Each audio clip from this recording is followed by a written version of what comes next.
All right. Well, welcome to another episode of Placing People First podcast. Before we meet today's guest, let's give a shout out to our sponsor, Bridging the Gap Recruitment. BTG offers recruiting and executive search services. Their team of recruiters have decades of experience with thousands of placements. They're always recruiting.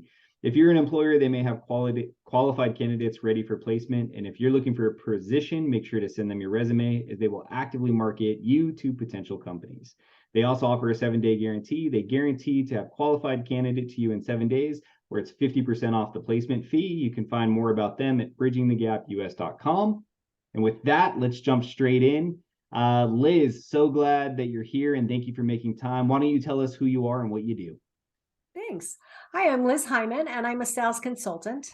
What I do is I help companies who are trying to grow and scale, build out their sales organizations, both in terms of people and structure and software, all of the things that they need so that they have a platform from which to scale. So that's what I do.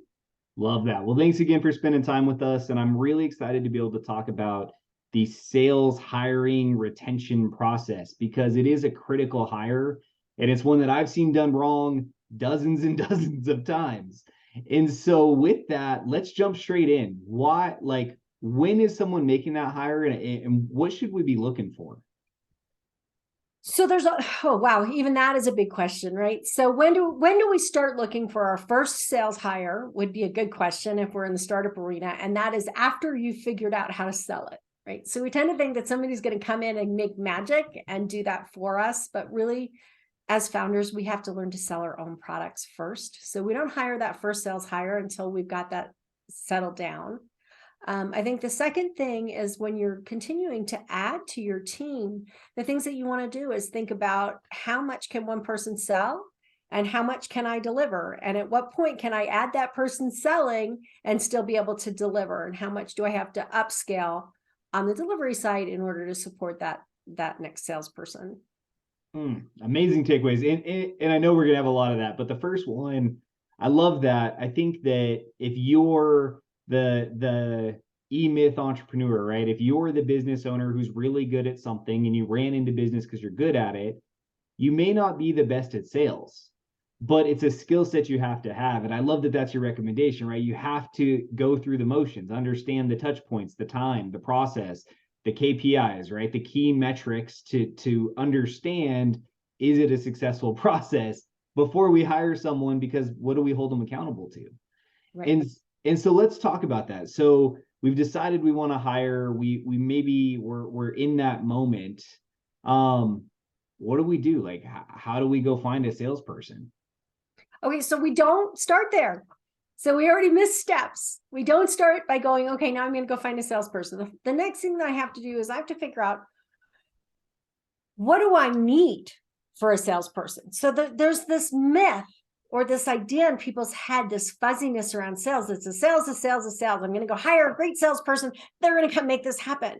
But you don't know what great is. And I was talking to somebody about this the other day. Like, you wouldn't do that with an engineer. You wouldn't just go, eeny, meeny, miny, mo, let me pick an engineer. You would go, I need a civil engineer, or I need an engineer that's an AI specialist, or right? You wouldn't just go, I need an engineer, and think that any engineer you picked would be fine. Well, the same is true with sales. Different salespeople have different skill sets. And so we want to look for the right kind of salesperson for the job that we have, which means step one is, what is the job that I have?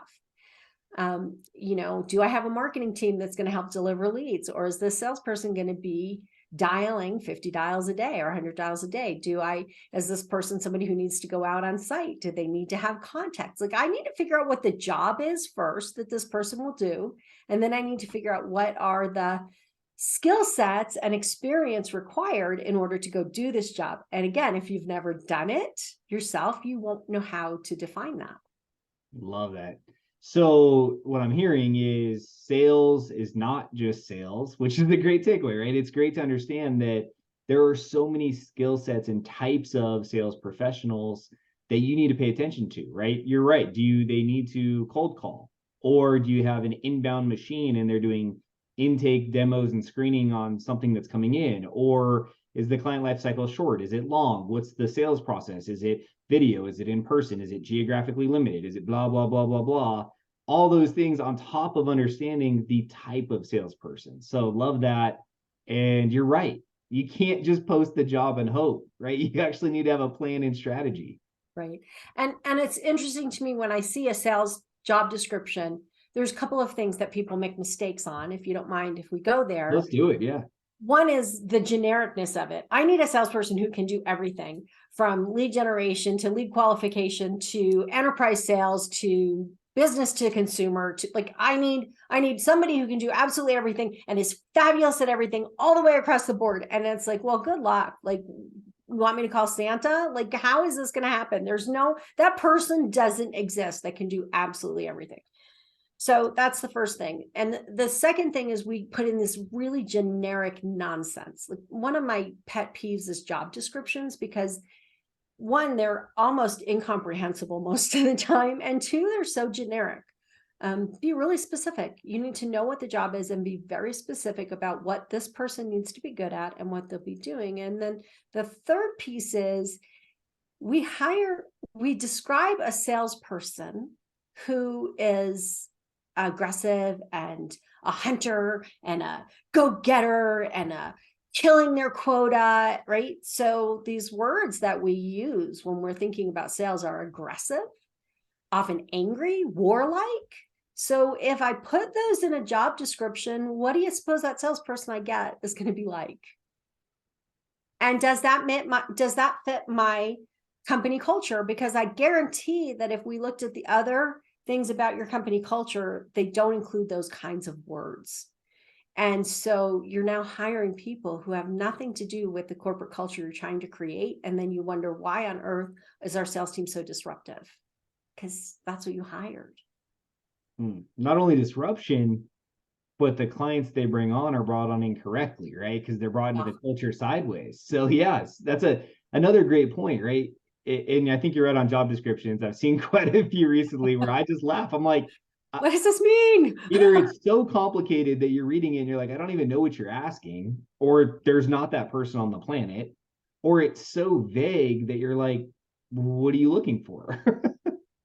Right. And with sales, we need to be very, very specific. So let's talk about you have done sales in your company, you benchmarked, you reached a point where, hey, I understand some of the metrics and how to hold myself accountable to sales. I've decided it's time to hire. I've identified the personality trait based on the sales process. I know what my company culture is. I've written this beautiful job description and I posted it. And now I have candidates coming in and I'm trying to interview them. How do we sort through the BS? How do we find the sales professionals that are good and the ones that are just blowing smoke? Okay. And so this is such a big problem. And I hear it all the time where COOs or CEOs or founders will say, oh, that person's great. Oh my gosh, let's hire them. And I'm like, okay, that person said absolutely nothing that indicated they knew how to sell. And they're like, yeah, but didn't you hear them? They had great energy. They were so excited. They were like, and they couldn't answer a single question about how you sell. Right. And so what we really want to understand when we're interviewing something is, again, let's think about what the job is. So if this is a startup and we don't have a lot of leads, now I want to say to the person, okay, so you walk into work tomorrow morning and you don't have any leads to follow up on. What are you going to do? Or, hey, we do a lot of work with trade shows, so I'm going to drag you out to a trade show. Tell me what you're going to do before the trade show. What are you going to do during the trade show? What are you going to do after the trade show? You need to ask them specific questions. You have too much going on in your CRM. You can't keep track of all of the leads that you have. How are you going to prioritize them?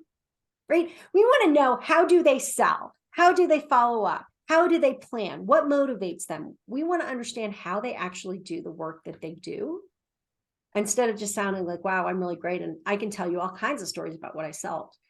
But if I can't tell you how I'm going to do it moving forward, you probably don't have a good salesperson in your hands. Like the I how literally, questions. Yeah, the how questions are great. I literally had a guy say to me, I don't do trade shows. I'm like, well, this job is a trade show job. Yeah, no, trade shows are a waste of time. I don't do them. I'm like, okay, I know you're not a good fit for this job, right? But I think to your point where you started though, right? If you don't understand the sales culture and the systems and processes around sales, you don't even know what questions to ask, but the questions you just gave us for those listening, those were amazing questions, right? Because if you are cold call heavy, then I would ask, how are you going to go out and build a list, and how are you going to navigate and go down that path? Hey, we're trade show heavy. How do you prep? What are you going to do when you're at the trade show? How do you follow up? Right? Let's hear, because I want to see, do they have insight, right? Are they used to calling vendors ahead of time? Are they calling for a list? Like, what are all these trigger points that you want to hear, because you go, oh, those are actually good ideas, and I can see that they have experience there, or they're creative enough to think about the situation and solve.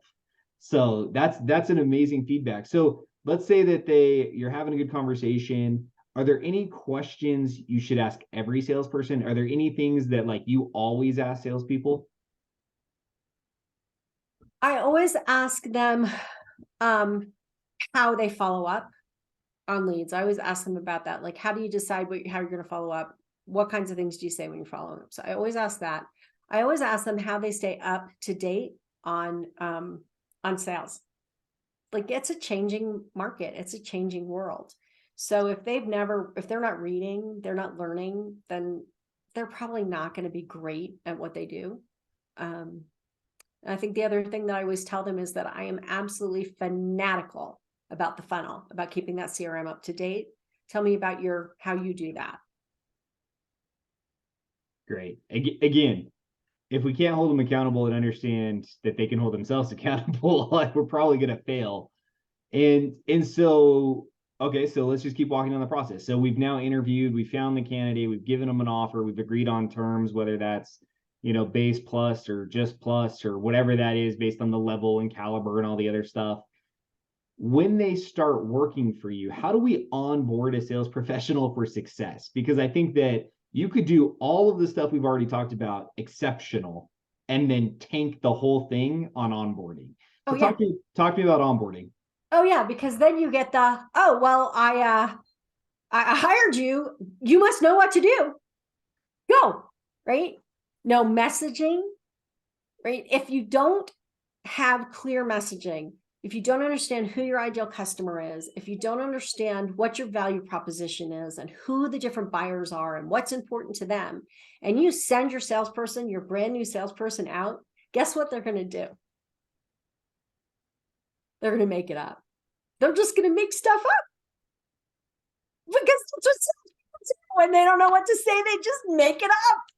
So now what? So now you've got a salesperson going out and going, yeah, this isn't working. Well, of course it's not working, because you don't know what to say to whom about what. You're just making stuff up.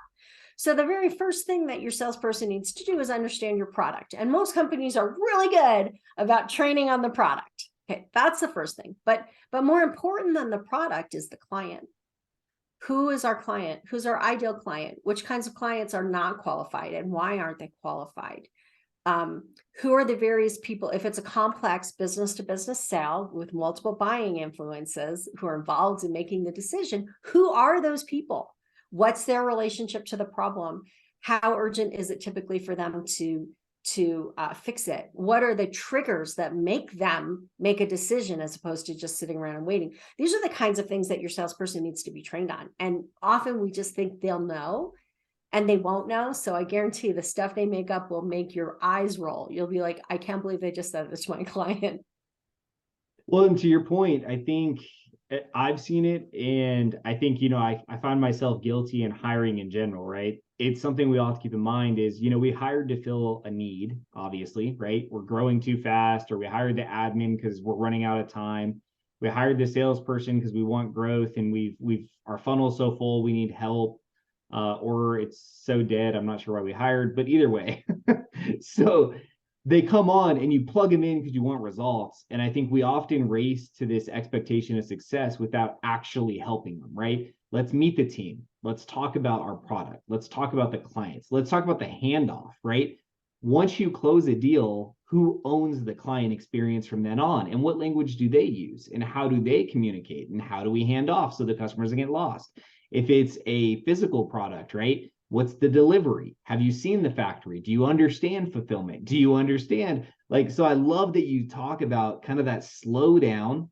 Let's set them up for success. Let's actually integrate them. and then let's set them loose. But don't just bring them in and go, all right, go get deals. Just go do something. It'll be good, right? No, salespeople are great at making shit up, right? That's the inherent in salespeople. So you got to be careful, because if you don't guide and provide language, they will just make it up. They will, whether you like what they make up or not, right? I think the other thing that's important is understanding the sales process. And if you don't have your sales process mapped out and you need your salesperson to help you map it out, that's fine. But you guys have to agree on the steps, on the rules. If something's in the CRM and it's in stage 1, whatever you call that, prospecting, or stage 2, qualifying, whatever stages you have, what are the rules that we follow when we put data in, when we set up close dates, when we move things from stage to stage? Like, what are the rules around that? Because if there are no rules and there's no agreement, and you hire your first salesperson and then your second salesperson and then your third salesperson, they're all filling this out however they want. Guess what your data looks like? Can you forecast from that? No, absolutely not, because it's meaningless. So we all have to really be clear about what really are the rules for how we put information in, about how we track and talk about sales and progress and so forth. And how do we know when something's ready to close, so I can have my development team or my delivery team or whatever ready to deliver? Like, you tell me, oh, this isn't going to close for 3 months, and then tomorrow you go, it's closed, they want it next week. And I'm like, I don't have that in the warehouse. I don't have a team in place to do it, right? So what are the rules around this so that we can all be prepared? That's awesome. And I like the common language reference in there. And I think that's something people need to really listen to, is you have to have common language, right? You have to know the trigger points between stages and when it actually moves and doesn't move. And, salespeople want to run to the ends, right, as fast as they can. And you need to make sure that by the time the client is there, they have checked the boxes, all the information, and they are ready for the close in a way that your team can fulfill. Because otherwise, salespeople will just throw it at the wall and be like, oh, they're ready. And it's like, well, they're not ready. We haven't, some businesses need underwriting, right? Some need compatibility and integration diagnostics to make sure it's going to work, right? Some might have geographical issues where it's like, well, did we actually do site surveys and actually check every box before we closed? So it's important you guys have that common language. And I love that you bring that up, because I think that's another part. That sales professional came from somewhere. And wherever they came from did not have the same language as your organization, period. Even if it's the exact same industry, the stages and language are probably different. Yeah. So talk to me about mistakes. So we get a salesperson, we onboard them. Like, how do we identify when we should abandon ship and or when we should work with that salesperson to nurture and make it a fit? So, this hire slowly, fire quickly is an important motto in sales, because if you have somebody who's not a good fit, and I don't like to say that you have bad salespeople, you have people who are the right fit. Is it the right person in the right seat on the bus? Is this the right person for this job? If it is not the right person for this job, then they need to go away. The longer you waste time trying to make somebody fit into a role they don't fit in, the more time you waste, the more customers you lose, the more opportunities you're missing. All of these things are happening. So, when do you cut your losses? When it becomes clear that the person really is not learning or doing what they need to do to be successful. So what are the mistakes? The mistakes are, I'm not checking in with this person. So doing funnel reviews is super important. And we tend to think, okay, we're all going to sit in a big room together. We're going to do this funnel review, and everybody, all these 10 salespeople are going to sit around and listen while I do a funnel review with everybody else. Well, 1, that's not helpful for anybody. 2, it's a waste of everybody's time. And 3, you're not really doing a deep dive into anybody's funnel to be able to coach them and support them. So funnel reviews are important. I can tell really early on if we're going to have a problem with our sales by looking at the CRM. Is there stuff in there? Is there enough in the top of the funnel to close what we need in 3 months, 6 months, 9 months, a year? And if there isn't, those conversations about the top of the funnel are the things that I can impact. By the time it's ready to close, there's very little I as a sales manager can do unless I'm rescuing a deal.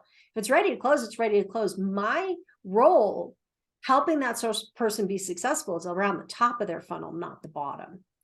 And so by having those regular discussions about what's going on, where do you need help, what's getting stuck, what is real, what isn't real, all of those kinds of conversations regularly, we have a pretty good eye on whether or not that salesperson is going to be successful or is being successful, and we can make decisions about how to support them or let them leave happily. So I was going to ask frequency, and you kind of went there. So let's go a little more. So because that was, I was hoping that was going to be your answer. So if we're having these conversations, how frequent should they be? So how often should I be meeting with my sales professional so that it's frequent enough to not get off the track, but I'm not annoying them and wasting time? What's a good cadence? I can't tell you that because every sales rep is different, right? So some sales reps are capable, competent, hit their numbers, and don't really require a lot of oversight. Do I ignore them? No. Do I give them a little more space? Yeah. So maybe I do a funnel review with that person once a month in depth. And then every week we do a quick, what are the 5 things we need to talk about?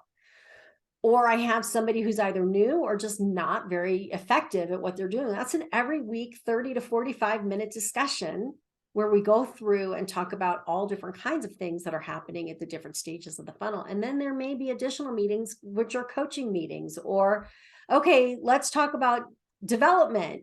I can coach you through this call, but we need to develop you as a seller. Let's figure out what training you need to do, or, whatever it is. So there's not a set answer, but it's more often than less often, right?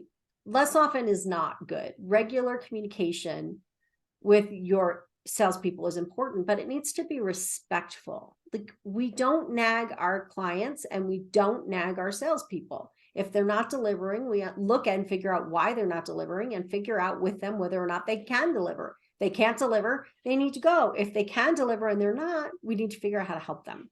So it's all not just the frequency, but the tone around it.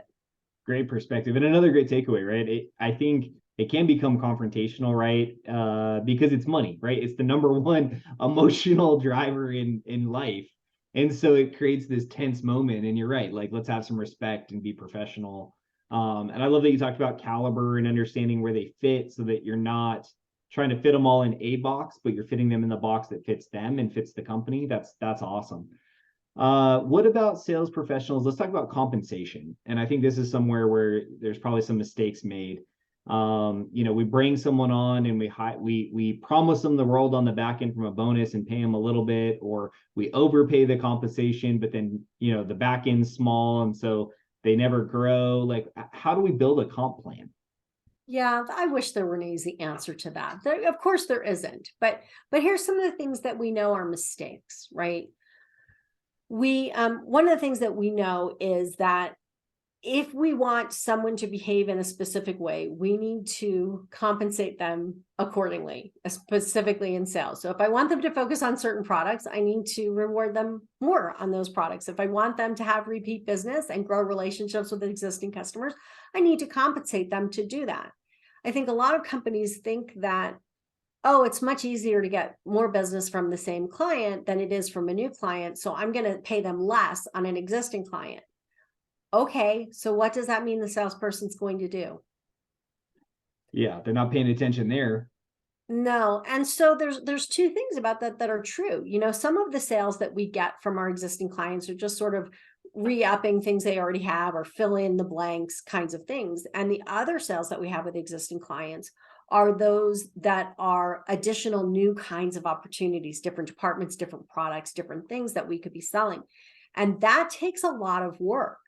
Right. So what I do know is that many companies leave millions of dollars on the table with existing clients because they don't compensate their sales team to do that work. And it is work.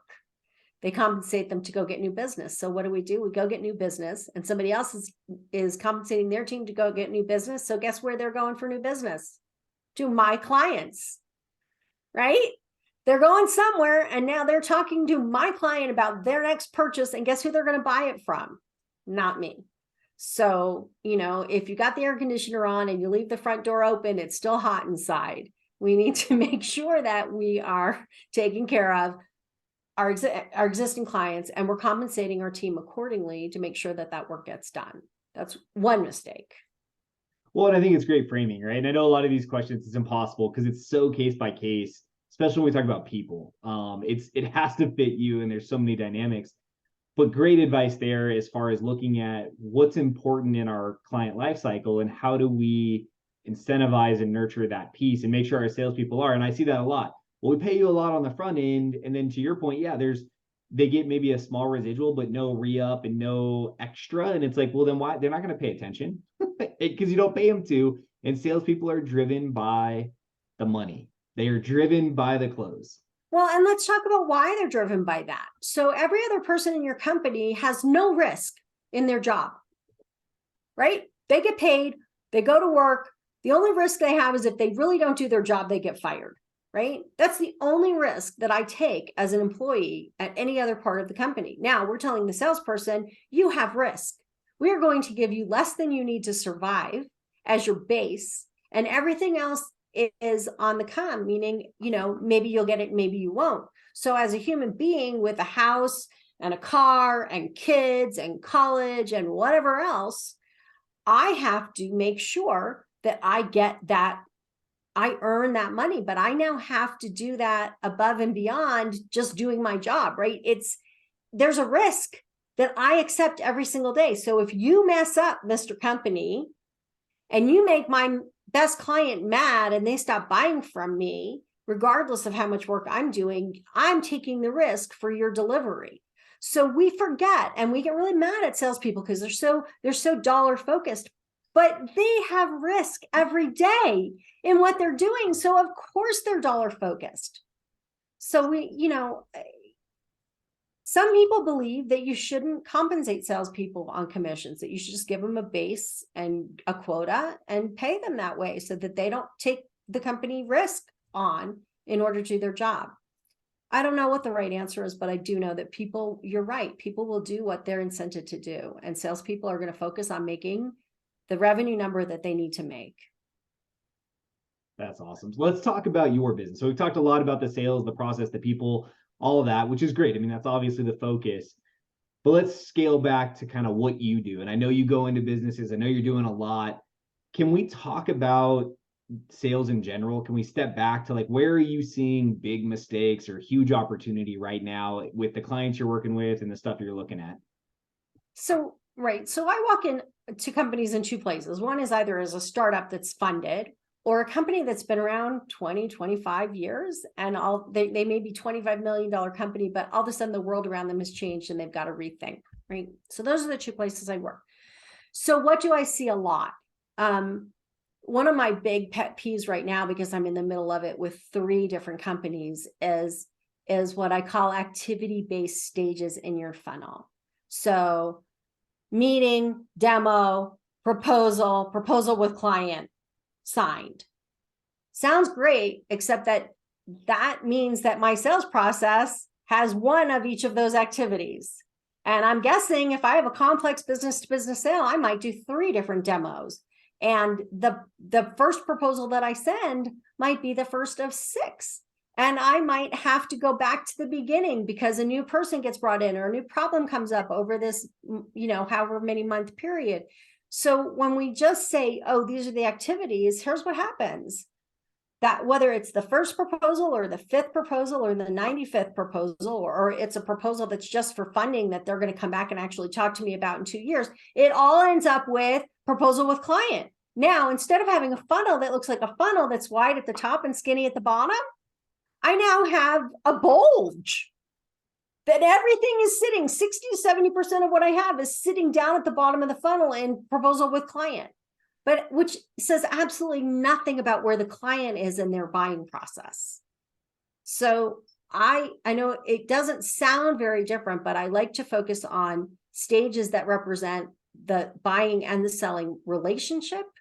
So we start by prospecting, then we qualify and determine whether or not there's going to be an opportunity. Then we work with the client. I call it cultivating. You could call it solving. You could call it anything you want, but this is the part where we go back and forth with the client, meet lots of people, have lots of discussions, and figure out what that solution is going to be. And when we finally decide together what that solution is, then we can write that final proposal, and then we can work on closing it. But if we I know it sounds the same, but when you're looking at it, when you're moving through the process, it's really different, because sometimes some companies write that first proposal way up while you're still qualifying, but it still ends up at the bottom of the funnel. So it's really thinking about, how is the buyer buying and what stages do you need to map in order to understand what the real sales process is and the time frame that it's going to take for it to close, and the likelihood that it's going to close. Yes, that. If you're listening, go back and listen to the answer 12 more times, because I've seen so many sales funnels, especially when I take over or step into an organization, where they are, right? It's the bulge, right? Everything's shoved down, and then you end up with this set. And every company, it's at a slightly different stage, slightly different term, right? But it is that stage where it's like, well, no, there's a lot of complexity in this zone. Or we don't want to admit it's a dead deal or a cold deal, and we don't want to move them back up the funnel where they should be, right? Let's create a cold stage where we take prospects that have died but not said no, and let's put them there, and let's create a system and process for them. Let's not just keep them in this stage trying to inflate that we're going to close all this deal when we know we're not. So I love that that's an identifier and something you brought out instantly, because it happens all the time.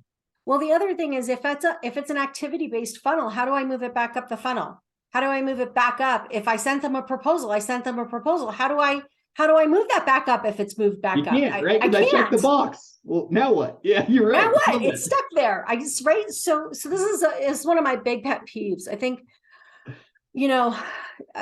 that's kind of where I've been focused on mistakes right now. There's all kinds of other things. I think management is huge. If you want the biggest reason salespeople leave, there's two reasons salespeople leave an organization, right? We're talking about retention. They leave because they took away my ability to make money, which is typically, I sold all this stuff, I was getting the residual commissions, and you just decided I shouldn't get those anymore, gave them to somebody else, and raised my quota, right? So that's one thing, is when we really set our salespeople up to fail. You told me I could make this much money, and no matter what I do, you try to set me up so I can't. That's one thing. The other is managers. People leave because they don't have good managers. And learning to manage a sales team, it takes work. If you have not done it before and you're in that position, you need to go learn how to do it. Go read lots of books, talk to lots of people, learn how to manage that team in a way that's respectful and that's kind. Remember, your salespeople get beat up all day long. They don't need you to beat them up too. They just don't. That's great advice. And I love your perspective. And I knew this was going to be fun because we had fun on our last conversation. But it's so fun hearing the reality of it. And if you're a business owner or a sales professional, there's so many nuggets and little things we've talked about.